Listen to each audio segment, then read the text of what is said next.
Assalamualaikum warahmatullahi wabarakatuh.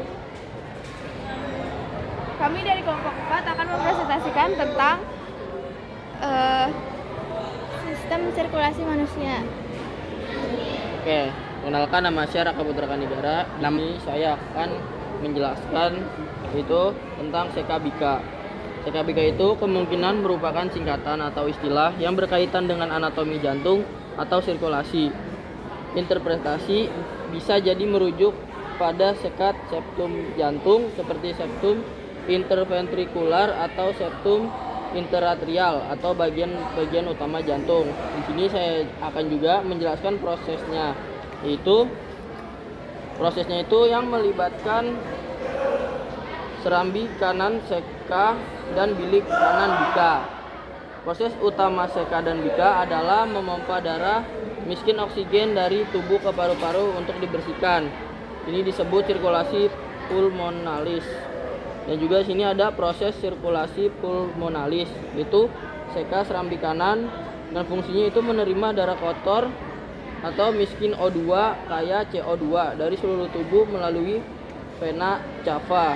Dan ada aksi, yaitu darah kemudian dialirkan ke bilik di bawahnya, yaitu bika, bilik kanan. Fungsinya itu menerima darah dari serambi kanan. Aksinya itu memompa darah kotor ini keluar dari jantung menuju paru-paru melalui arteri pulmonalis, dan hasilnya di paru-paru CO2 dilepaskan dan O2 diikat, menjadikan darah siap untuk kembali ke sisi kiri jantung sekibiki dan diedarkan ke seluruh tubuh.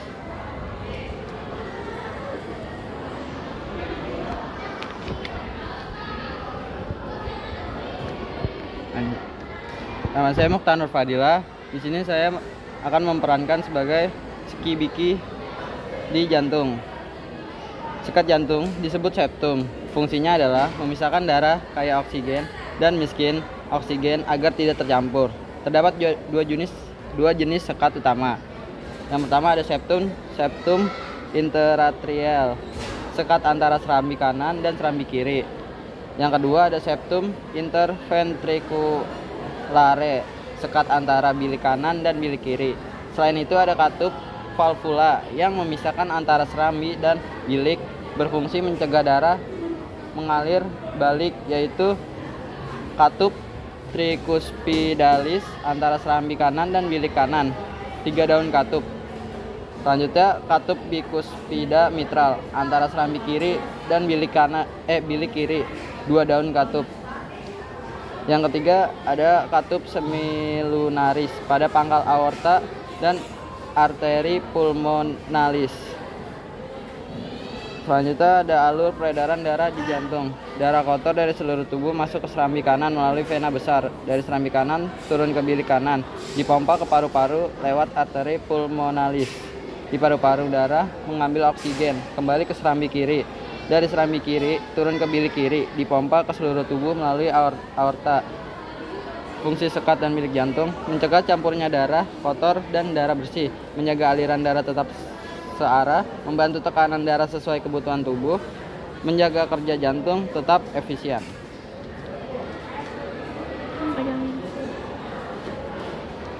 Pulmonalis berasal dari kata pulmo. Sebelumnya perkenalkan, nama saya Nafila Lutfi, absen 23. Saya akan memerankan pulmonalis. Pulmonalis berasal dari kata pulmo yang berarti paru-paru. Jadi pulmonalis berhubungan dengan paru-paru dan sistem pernapasan.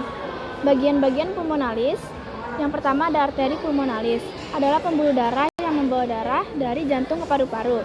Berbeda dengan arteri lain, arteri pulmonalis membawa darah yang kaya CO2 dan oksigen. Fungsinya untuk mengalirkan darah kotor dari bilik kanan jantung menuju paru-paru agar bisa dibersihkan dan diberi oksigen. Yang kedua ada vena pulmonalis, adalah pembuluh darah yang membawa darah dari paru-paru ke jantung. Berbeda dengan vena lain, vena pulmonalis justru membawa darah kaya oksigen. Fungsi untuk mengalirkan darah bersih dari paru-paru ke serambi kiri. Fungsi sirkulasi pulmonalis disebut juga sirkulasi kecil atau peredaran darah kecil.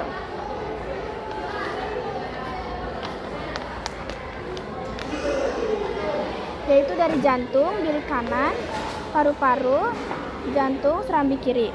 Tujuannya mengambil oksigen atau O2 dari paru-paru. Yang kedua, mengeluarkan karbon dioksida atau CO2 dari darah. Urutan aliran darah pulmonalis. Yang pertama, vertikal kanan atau bilik kanan jantung memompa darah, lalu ke arteri pulmonalis, lalu ke paru-paru, terjadi pertukaran gas CO2, keluar O2, masuk ke vena pulmonalis. Selanjutnya, yang terakhir dari atrium kiri atau serambi kiri jantung. Fungsi pulmonalisnya itu, yang pertama, arteri pulmonalis berfungsi untuk mengangkut darah kotor yang mengandung CO2 dari jantung ke paru-paru. Yang kedua, vena pulmonalis mengangkut darah bersih mengandung O2 dari paru-paru ke jantung. Selanjutnya, saya Kahla Mahdi akan membacakan tentang arteri. Arteri adalah pembuluh darah yang berfungsi mengalir darah dari jantung ke seluruh tubuh. Karena darah yang dibawa oleh arteri dipompa langsung oleh jantung, tekanan darah di dalamnya tinggi. Ciri-ciri arteri yaitu dinding tebal, elastis dan kuat, tidak memiliki katup, aliran darahnya berdenyut, terletak lebih dalam, umumnya membawa darah yang kaya oksigen. O2 kecuali arteri pulmonalis yang membawa darah kaya karbon dioksida CO2 ke paru-paru. Nah, fungsi dari arteri adalah mengangkut darah beroksigen dari jantung ke jaringan tubuh. Yang kedua ada menjaga tekanan darah agar tetap stabil melalui elastis dindingnya. Nah, kalau jenis-jenis arteri itu ada 5. Yang pertama ada aorta, yaitu arteri terbesar. Yang kedua ada arteri pulmonalis. Yang ketiga arteri koroner. Yang keempat ada arteri karatis, dan yang terakhir ada arteri renalis. Saya Putri Rahmawati. Di sini saya akan membacakan tentang vena. Vena adalah pembuluh darah yang berfungsi mengalir darah dari seluruh tubuh kembali ke jantung. Darah yang dibawa oleh vena umumnya mengandung sedikit oksigen dan banyak karbon dioksida, kecuali vena pulmonalis, vena paru-paru, yang membawa darah kaya oksigen dari paru-paru ke jantung. Ciri-ciri vena, yang pertama dindingnya tipis dan elastis karena tekanan darah di dalamnya rendah. Kedua, memiliki katup valvula untuk mencegah aliran darah berbalik arah. Ketiga, letaknya dekat permukaan kulit sehingga tampak kebiruan. 4. Arah aliran darah menuju jantung. Fungsi vena mengembalikan darah dari seluruh tubuh ke jantung, mengangkut sisa metabolisme seperti CO2 untuk dikeluarkan melalui paru-paru, lalu menjaga volume dan tekanan darah tetap stabil. Jenis-jenis vena, yang pertama ada vena pulmonalis atau vena paru-paru, mengalirkan darah kaya oksigen dari paru-paru ke atrium kiri jantung. Kedua, vena cava superior, yaitu mengalirkan darah dari bagian atas tubuh seperti kepala, leher, tangan ke jantung. Lalu ada vena cava inferior, mengalirkan darah dari bagian bawah tubuh, yaitu perut kaki ke jantung. Dan yang terakhir ada vena portal hepatica, vena hati, mengangkut darah dari usus ke hati untuk proses penyaringan zat makanan.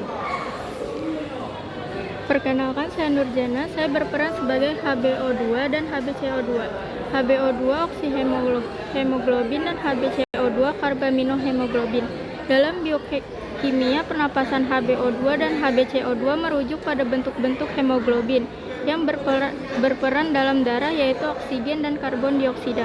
Proses ini adalah bagian fundamental dari biokimia respirasi pada manusia dan vertebrata lainnya.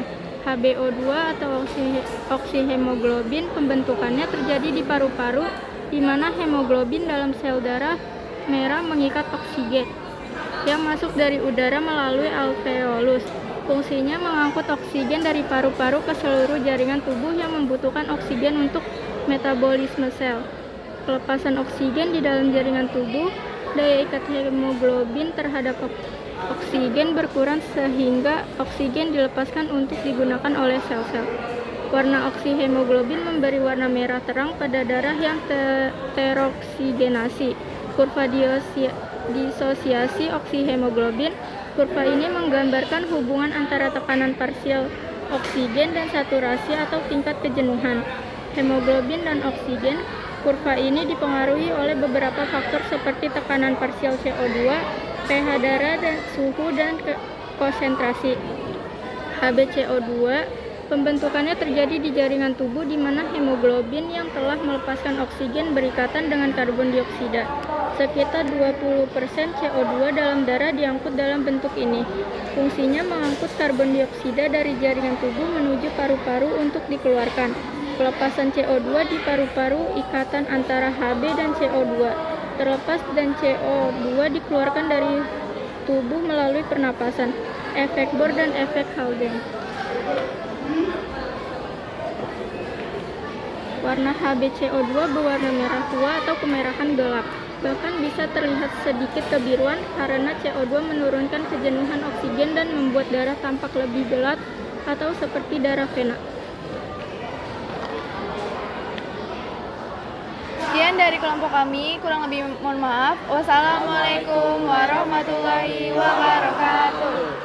Nah, thank you Hel. Udah dimatiin. Udah.